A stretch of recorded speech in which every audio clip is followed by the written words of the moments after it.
La palabra economía parece acorralarnos. Todos los días la leemos en cientos de notas, la escuchamos en la televisión, se cuela en muchas de nuestras conversaciones. Sin embargo, ¿sabemos de qué hablamos cuando hablamos de economía? ¿Qué es la economía?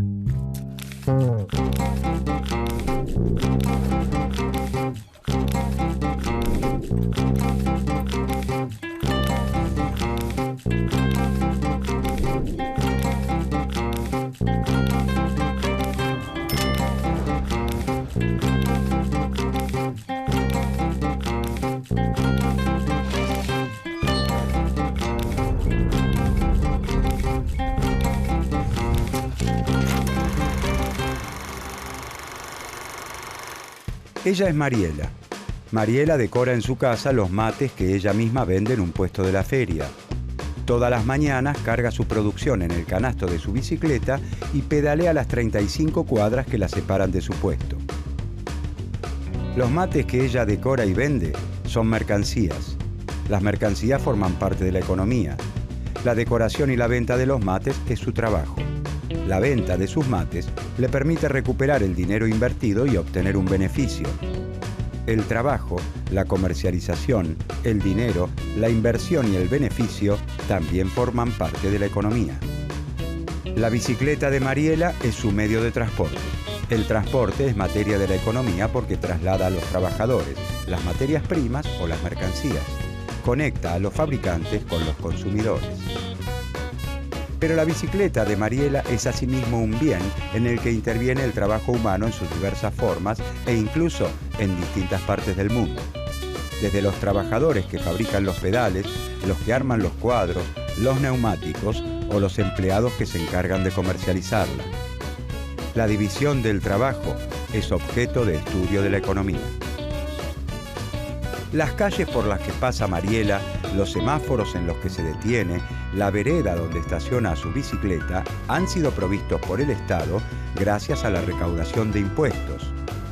La recaudación, los impuestos, la inversión del Estado forman parte de la economía.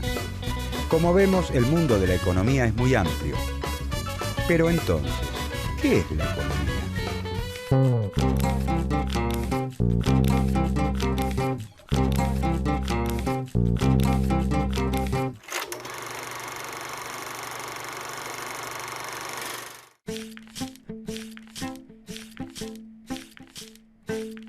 La economía es el conjunto de actividades que realizamos al producir, distribuir y consumir los bienes y servicios necesarios para vivir. En los medios de comunicación y en nuestras conversaciones aparece con frecuencia la palabra economía. La tapa de un diario nos dice que, según el ministro, la economía crecerá por sobre las expectativas. La radio afirma que la economía de Brasil es muy sólida. El panadero de la esquina condiciona la compra del nuevo horno a cómo vaya la economía. La palabra economía se refiere en estos casos a la economía nacional.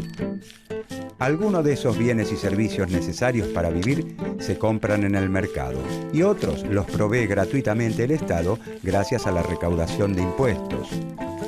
La economía nacional no está alejada de nuestra vida, sino que nos involucra siempre. Si, por ejemplo, el desempleo es alto, a muchos de nosotros se nos hará difícil conseguir trabajo, lo que implica que numerosas familias encontrarán dificultades para satisfacer sus necesidades más elementales: alimentarse, vestirse, comprar medicamentos y hasta útiles escolares. Los problemas de la economía nacional afectan de distinta manera a todos sus integrantes. Producir todos estos bienes y servicios necesarios para vivir involucra el trabajo humano, y el trabajo humano siempre es realizado en sociedad. Hasta los bienes más simples que provienen directamente de la naturaleza necesitan la participación de manos humanas para poder ser consumidos por nosotros. Si podemos tomar un vaso de leche en el desayuno, es porque en un tambo se ordeñó una vaca que alguien antes alimentó. Luego ese producto se trasladó, se procesó, se colocó en sachets e incluso alguien fabricó el vaso en el cual lo servimos. A través del trabajo, el hombre se apropia de los materiales brindados por la naturaleza y los transforma en bienes útiles o valores de uso para satisfacer sus necesidades.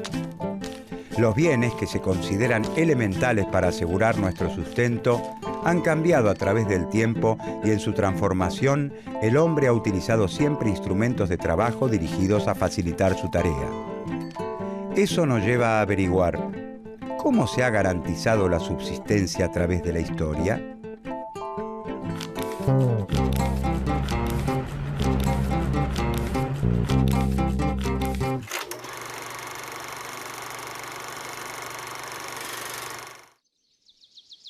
Con el correr del tiempo, algunos pueblos van aprendiendo distintas técnicas productivas que les permiten, entre otras cosas, criar ganado, sembrar y cosechar cereales, fabricar piezas de cerámica y otros utensilios necesarios para vivir.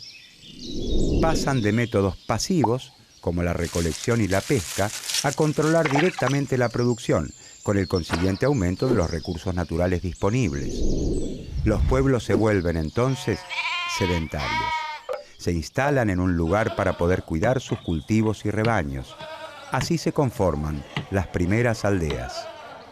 Los avances en el conocimiento técnico y en el desarrollo de la organización social van aumentando la productividad, es decir, el número de bienes producidos en la misma cantidad de tiempo de trabajo.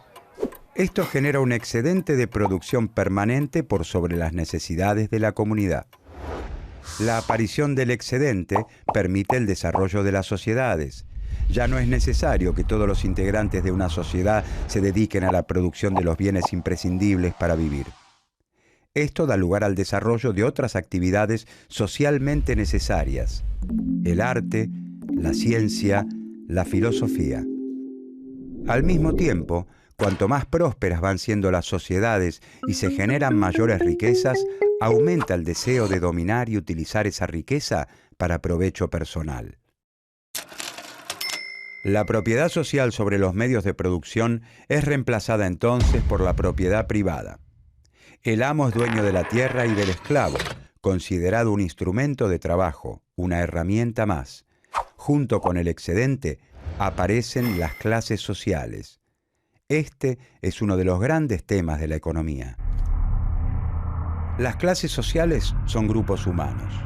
Cada uno de estos grupos en los que se divide la sociedad puede apropiarse del resultado del trabajo de otro de acuerdo al lugar que ocupa en el régimen de producción. La apropiación de la riqueza sobrante, del excedente, genera conflictos entre las clases sociales que se traducen en continuas luchas a lo largo de la historia. Obreros y capitalistas, señores y siervos, amos y esclavos. El grupo dominante busca reproducir las condiciones de vida vigentes, mientras que el grupo dominado lucha porque esa explotación se reduzca o desaparezca. Dependiendo de la clase social que tome las decisiones, este excedente podrá ser utilizado para construir pirámides, hacer la guerra, ser invertido en la creación de nuevas riquezas o para mejorar las condiciones de vida de las clases trabajadoras. Durante la época feudal, por ejemplo, la mayor parte del excedente es consumido en forma individual por las clases dominantes, los señores feudales, para sus lujos personales y no en forma productiva. En el sistema capitalista, en cambio, las empresas utilizan el excedente para renovar las máquinas, modernizar la empresa, adquirir materia prima y contratar trabajadores. A medida que las sociedades se tornan más complejas y las actividades productivas se diversifican, se profundiza la división del trabajo y el comercio. Algunos individuos se abocarán al trabajo de los metales, otros al del cuero o al del barro. Lo que antes era una disposición personal para tal o cual técnica se convierte en una especialización, en un oficio.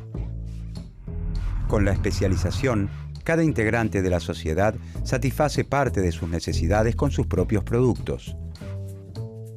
Surge la necesidad de intercambiar los bienes que cada uno produce y le sobran por los que les sobran a los otros.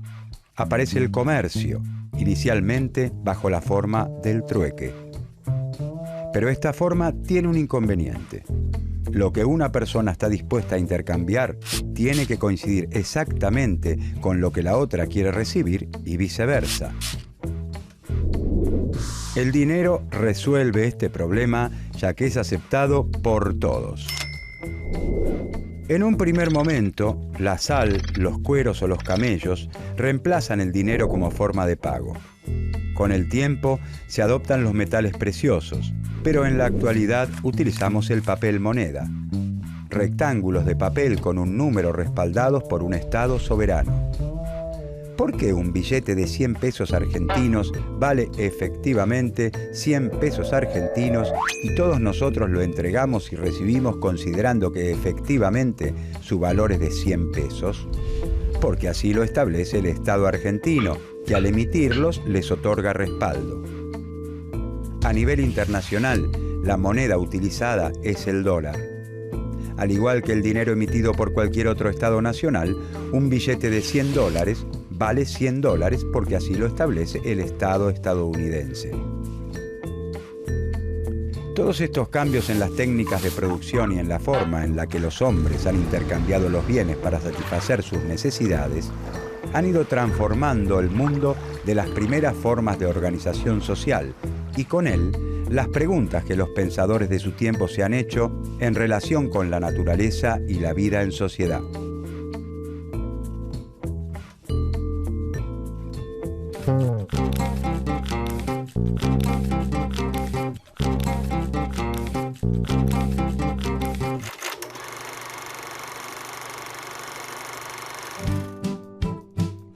¿Cómo debe organizarse la sociedad? ¿Cómo se debe distribuir la riqueza? ¿Por qué un producto se intercambia por otro en determinada proporción y no en otra? A través de los siglos, una multitud de pensadores, filósofos, profetas y sabios de diversas disciplinas se han hecho estas y otras preguntas.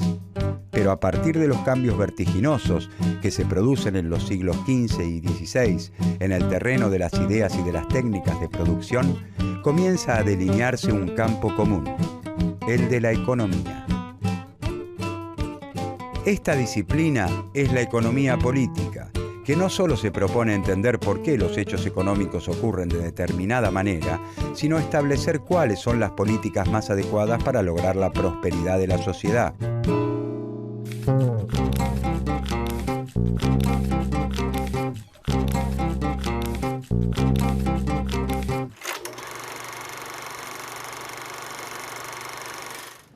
Una de las características distintivas de nuestra sociedad es que para obtener la mayor parte de los bienes debemos ir al mercado a conseguirlos pagando un precio. Cada vez son más los bienes y servicios que se compran y venden. Todo tiene precio. Actividades que antes estaban confinadas al ámbito doméstico, como la cocina o la limpieza y el orden del hogar, hoy se compran y se venden. Para el capitalismo, los productos del trabajo humano no son solo valores de uso o bienes útiles, sino también valores de cambio. Tienen un precio. Antes del régimen capitalista, la producción se guiaba por las necesidades de la sociedad. Así ocurre tanto en los pueblos, que recogen todavía su alimento, como en las que realizan actividades de agricultura y ganadería.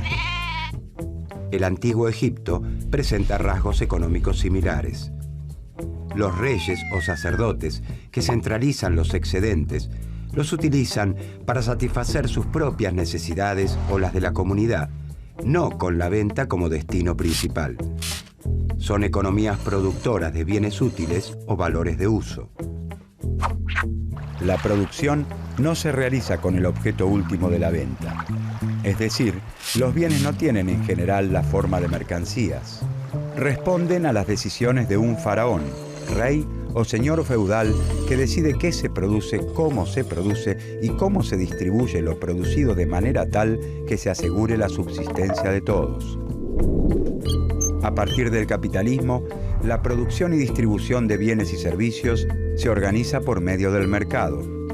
Como siempre ha ocurrido, y mucho más que antes, en el capitalismo todos necesitamos del trabajo de los otros para vivir. Nadie se encarga de fabricar su propia ropa, elaborar sus alimentos, ni darse clases de inglés a sí mismo. Los individuos, como parte integrante de una comunidad, desarrollan una división de tareas para poder satisfacer sus necesidades de una forma más eficiente. Todos necesitamos del trabajo de los otros para vivir, pero la organización de esta actividad no es consciente. Cada integrante decide, en forma aislada y libre, qué va a producir, en qué cantidad y con qué características, y recién después va al mercado con su producción. No hay una organización del trabajo social que, partiendo de identificar las necesidades, organice las actividades para realizar como ocurría en las sociedades anteriores al régimen capitalista. En otras sociedades, el intercambio existe, pero no es la forma general de organización de la actividad económica. Si dos comunidades cuentan con excedentes ocasionales de diferentes productos, se dan las condiciones para el cambio.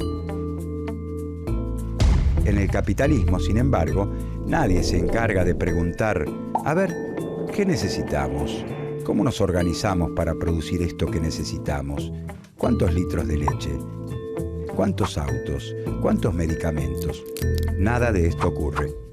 Nadie controla la distribución del trabajo entre las distintas ramas de la producción ni entre las empresas particulares. En el capitalismo, nadie da órdenes excepto el mercado. Cada productor puede producir tanto como quiera y esta producción no se realiza de acuerdo a las necesidades sociales.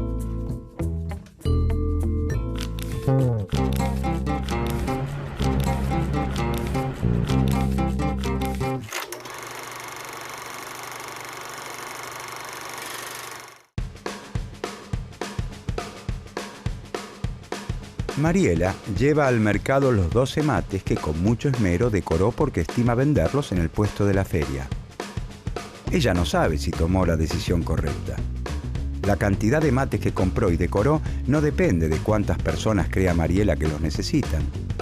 Lo único que a ella le interesa es que a los turistas que visitan la feria les gusten los artículos que ella decora y fundamentalmente que dispongan del dinero para comprarlos. De no ser así, su emprendimiento correría el riesgo de sucumbir. En el sistema capitalista es muy difícil que coincidan la oferta y la demanda de los distintos bienes, entendida esta última no solo como una necesidad, sino como una disposición de dinero para comprar. Si Mariela compró y decoró más mates de los que pudo vender, habrá dilapidado trabajo social. La capacidad de trabajo de la sociedad que utilizó en los mates no vendidos fue desaprovechada. Esa capacidad debería haberse destinado a otra actividad. En el régimen capitalista es frecuente que la producción sea superior a la demanda efectiva, es decir, que sobren muchos bienes, o que sea inferior a ella, es decir, que no alcancen. En las sociedades que organizan conscientemente la producción, como las primeras formas de organización social, este tiempo no habría sido malgastado, sino que se habría asignado a priori a otra actividad. En el mercado, esto se revela a posteriori, una vez que los bienes ya fueron producidos. En el mercado no hay un acuerdo, un faraón o un señor feudal que diga qué hay que producir. El sistema capitalista es, por lo tanto, una forma particular de organizar el trabajo distinta a las anteriores.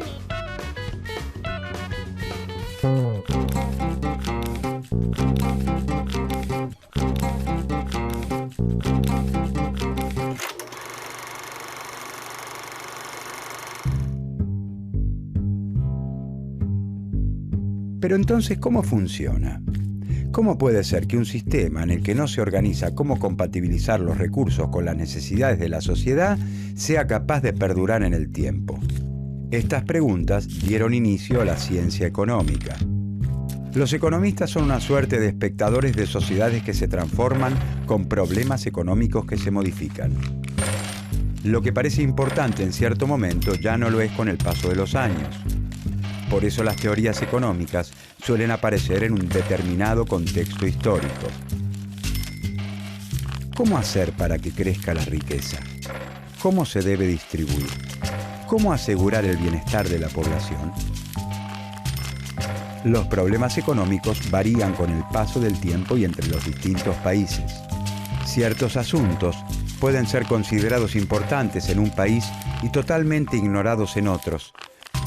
Por eso la ciencia económica tiene, o debería tener, particularidades regionales o nacionales. El desarrollo del pensamiento económico depende, en consecuencia, de la existencia de ciertos problemas que la realidad histórica plantea. Así como un médico necesita hacer un diagnóstico para poder curar a un enfermo, la ciencia económica estudia el funcionamiento de la economía de una región, un país o el mundo para estar en mejores condiciones de resolver sus problemas económicos.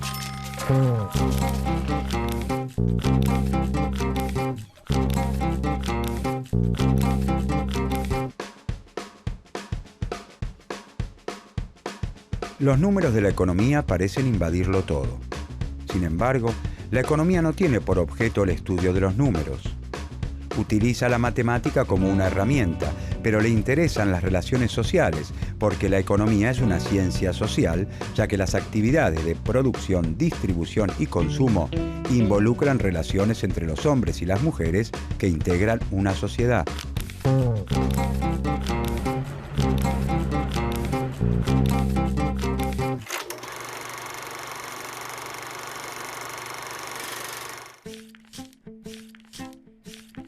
En las ciencias naturales, las causas de cada fenómeno pueden aislarse en un laboratorio para comprobar las hipótesis formuladas.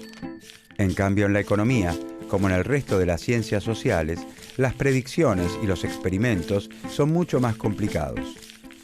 La mirada del investigador y sus opiniones juegan un papel muy valioso.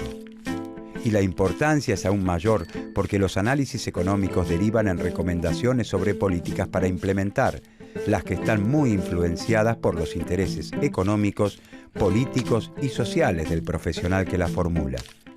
Pueden beneficiar y perjudicar a distintos grupos sociales. Por eso es muy difícil llegar a consensos entre los economistas acerca de métodos de análisis, diagnósticos y soluciones. Las opiniones sobre los impactos de una política siempre implican un juicio de valor que compromete la ética de quien las emite.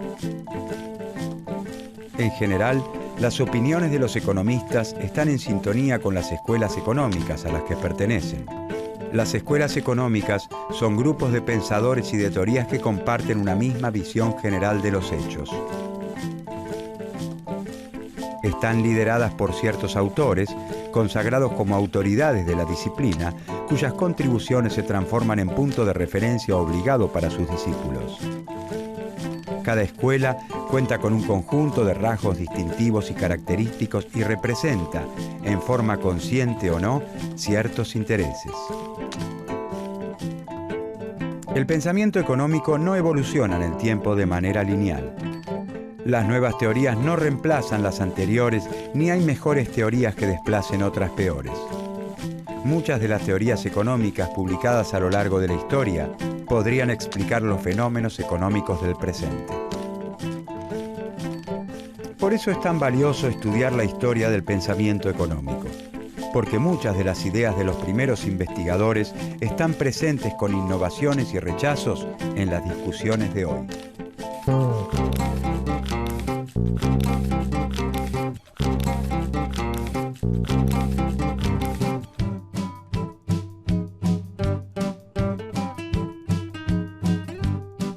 En esta serie sobre el pensamiento económico, veremos cuáles han sido los principales problemas que abordó la economía a través de su historia, cuándo surgieron, por qué lo hicieron en ese momento histórico y no en otro, qué intereses estaban en juego en ese entonces, en qué se parecen esos momentos históricos a los nuestros y qué nos aportan para poder comprender las discusiones sobre la economía de hoy.